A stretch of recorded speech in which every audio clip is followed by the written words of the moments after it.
വാട്സാപ്പിൽ പുതിയൊരു തട്ടിപ്പൊന്നുണ്ട്. വേറൊന്നുമല്ല, നമ്മളെല്ലാവരും വാട്സാപ്പ് ഉപയോഗിക്കുന്ന ആൾക്കാരാണ്. നമുക്ക് അറിയാൻ പോലത്തെ നമ്പറിൽ നിന്നൊക്കെ മെസ്സേജുകളൊക്കെ വരാറുണ്ടാവും. അങ്ങനെ ആരെങ്കിലും നമുക്ക് അയക്കുന്ന ഫോട്ടോ നമ്മൾ ജസ്റ്റ് ഒന്ന് ഓപ്പൺ ചെയ്തിട്ടുണ്ടെങ്കിൽ നമ്മുടെ ഫോൺ ഹാക്ക് ചെയ്യപ്പെടും. ഇപ്പൊ കേരള പോലീസ് തന്നെ അങ്ങനെ ഒരു മുന്നറിയിപ്പ് വന്നിട്ടുണ്ട്. ഇത് വെച്ചിട്ട് നമ്മുടെ ബാങ്കിങ് ഡീറ്റെയിൽസ്, അതുപോലെ തന്നെ പാസ്വേഡ്സ്, OTP-കൾ, അതുപോലെ തന്നെ GPay പോലുള്ള നമ്മുടെ UPI IDs ഉണ്ടല്ലോ, ഇതെല്ലാം അവർക്ക് മനസ്സിലാക്കാൻ പറ്റും. അതുമാത്രമല്ല, നമ്മുടെ ഫോൺ പൂർണ്ണമായിട്ട് നിയന്ത്രിക്കാൻ സാധ്യമായിട്ടുള്ള മാൽവെയറും കാര്യങ്ങളൊക്കെ അറ്റാച്ച് ചെയ്തിട്ടുള്ള ഒരു ഫോട്ടോ ആയിരിക്കും നമുക്ക് അയച്ചു തരുന്നത്. നമ്മളതിൽ ജസ്റ്റ് ക്ലിക്ക് ചെയ്തിട്ടുണ്ടെങ്കിൽ തന്നെ നമ്മുടെ ഫോൺ പൂർണ്ണമായിട്ട് അവർക്ക് നിയന്ത്രിക്കാൻ പറ്റും.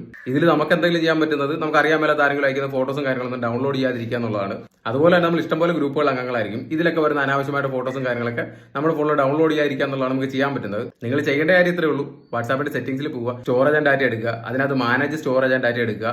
അതിൽ മീഡിയ ഓട്ടോ ഡൗൺലോഡ് എന്ന് പറഞ്ഞ ഓപ്ഷൻ ഉണ്ട്, അത് ഓഫ് ചെയ്തിടുക. അത് ചെയ്താലുള്ള ഗുണം എന്ന് പറയുന്നത്, ആ ഒരു ഫോട്ടോ വീഡിയോ എന്ത് തന്നെ അയച്ചാലും നമുക്ക് ഓട്ടോമാറ്റിക് ആയിട്ട് ഡൗൺലോഡ് ആയില്ല. നമ്മുടെ അനുമതിയോട് കൂടി നമ്മളത് ഡൗൺലോഡ് ചെയ്താൽ മാത്രമേ ഡൗൺലോഡ് ആവുള്ളൂ. നിങ്ങൾക്ക് ഇങ്ങനെ എന്തെങ്കിലും സ്കാം ഉണ്ടായിട്ടുണ്ടെങ്കിൽ 1930 എന്ന് പറഞ്ഞ ഗവൺമെന്റ് നമ്പർ ഉണ്ട്, ആ നമ്പറിൽ വിളിച്ച് കംപ്ലൈന്റ് ചെയ്യുക. നമുക്ക് അതൊക്കെ ചെയ്യാൻ പറ്റുള്ളൂ. അപ്പൊ ഈ വീഡിയോ മാക്സിമം ഷെയർ ചെയ്തിട്ട് എല്ലാവരും എത്തിക്കാൻ മറക്കണ്ട.